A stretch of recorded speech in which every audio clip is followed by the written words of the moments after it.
কুড়িগ্রাম জেলার অলিপুর উপজেলার পরপুরা চর দখল নিয়ে পার্শ্ববর্তী জেলা রংপুর জেলার পীরগাছা উপজেলার ছাওলা ইউনিয়নের দুই গ্রুপের সংঘর্ষে একজন নিহত ও 15 জন আহতর খবর পাওয়া গেছে।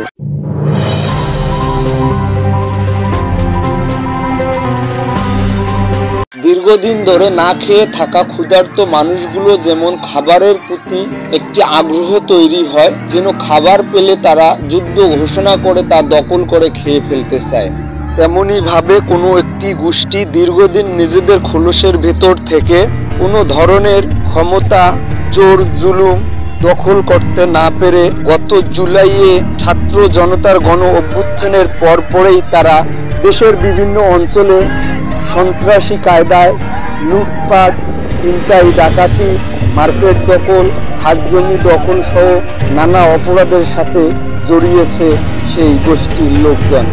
সেই সাথে দীর্ঘদিনের রাগ ক্ষোভ মেটাতে প্রতিপক্ষের লোকজনকে হত্যার মতো ঘটনা ঘটিয়েছে দেশের বিভিন্ন অঞ্চলে। সেরকমের একটি ঘটনা ঘটেছে তিস্তার চর দখলকে কেন্দ্র করে। গত 5 জানুয়ারি রোজ রবিবার বিকাল 3টার দিকে এক মর্মান্তিক ঘটনা ঘটে কুড়িগ্রাম জেলার অলিপুর উপজেলার দলদলিয়া ইউনিয়নের পরপুরা চর নিয়ে। যদিও চরটি কুড়িগ্রাম জেলার অলিপুর উপজেলার পরপুরার এলাকায়, কারপুরার চরটি প্রায় 100 একর জমি নিয়ে বিস্তীর্ণ। এই চরটি যদিও কুড়িগ্রাম জেলা প্রশাসনিক এলাকায়, তবে এই চরটি দখল করে খায় রংপুর জেলার পীরগাছা উপজেলার ছাওলা ইউনিয়নের লোকজন। কুড়িগ্রাম অলিপুরের তিস্তার চর দখল নিয়ে সবুর গ্রুপ ও ইসমাইল গ্রুপের সংঘর্ষে দরবেশ আলী 50 নামের একজন নিহত হয়েছে। এই ঘটনায় 15 জন আহত হয়েছে বলে জানা গেছে। সবুর গ্রুপের সমর্থক ছিলেন তিনি। পুলিশ ও স্থানীয় সূত্রে জানা গেছে অলিপুর উপজেলার দলদলিয়া ইউনিয়নের কারপুরা চর তিস্তা নদীর প্রায় 100 একর জমি নিয়ে বিস্তীর্ণ। পার্শ্ববর্তী রংপুর জেলার পীরগাছা উপজেলার ছাওলা ইউনিয়নের 3 নম্বর ওয়ার্ডের সদস্য ইসমাইল হোসেন ও একই ইউনিয়নের 5 নম্বর ওয়ার্ডের সাবেক সদস্য সবুর মিয়ার দীর্ঘদিন ধরে বিরোধ চলে আসছিল।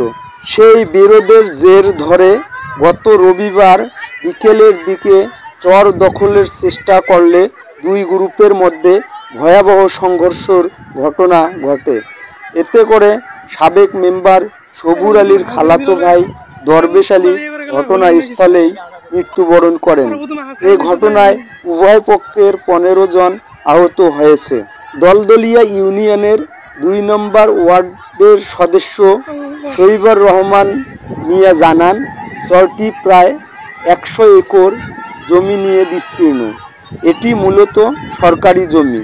এটি আমাদের দলদলিয়া ইউনিয়নের মধ্যে পড়লেও আমাদের লোকজন ওই চরে যায় না। ওই চর ছাওলা গ্রামের লোকজনেরাই দখল করে নেয়। দখল নিয়ে এই সংঘর্ষ হয়।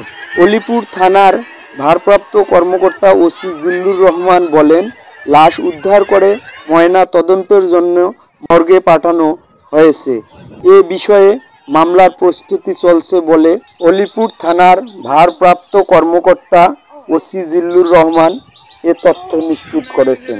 বিগত সময়ে যেমন ক্ষমতা টিকিয়ে রাখার জন্য ক্ষমতাসীনরা লাশের উপর দাঁড়িয়ে রাজনীতি করেছে, ঠিক তেমনইভাবে গত জুলাই অভ্যুত্থানের পর কিছু ব্যবসায়ী রাজনীতিবিদরা তাদের ক্ষমতা এবং দলীয় প্রভাব খাটিয়ে অসহায় এবং প্রতিপক্ষে মার্কেট, জমি দখল সহ চাঁদাবাজি এবং সন্ত্রাসী রাজ্য কায়েমের অপচেষ্টা চালাচ্ছে।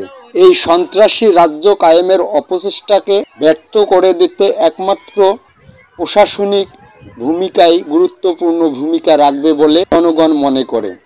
তাই আনাচে কানাচে গ্রামের প্রত্যন্ত অঞ্চলে প্রশাসনিক নজরদারি বাড়ানোর জন্য বিশেষভাবে অনুরোধ করা হচ্ছে। আজকের চোখ ইউটিউব চ্যানেলটি সাবস্ক্রাইব করে নিত্য নতুন খবর পেতে আমাদের পাশেই থাকুন। সকলকে ধন্যবাদ।